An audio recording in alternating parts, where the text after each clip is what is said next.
Коми в этом году первый этап диспансеризации взрослого населения прошли более 146 тысяч человек, а углубленную диспансеризацию – 18,5 тысяч. Цифра еще далека от идеала. Всего в этом году в республике проверить свое здоровье необходимо почти 500 000 человек.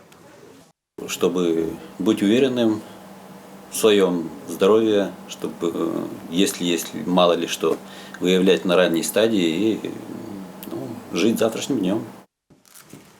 Активно проходит диспансеризация в Усть-Вымском районе. Осмотры проводят и в ЦРБ, и на выезде. Определенный минимум медицинских исследований здесь можно пройти за один день. Мы занимаемся как проведением профосмотров, так и диспансеризацией, школы здоровья. То есть определенный диагностический минимум. Несложно, все доступно, очень просто пройти, очень быстро, в короткие сроки. Если есть какие-то отклонения, то мы связываемся с другими врачами и переводим людей на второй этап диспансеризации, что тоже не составляет сложности.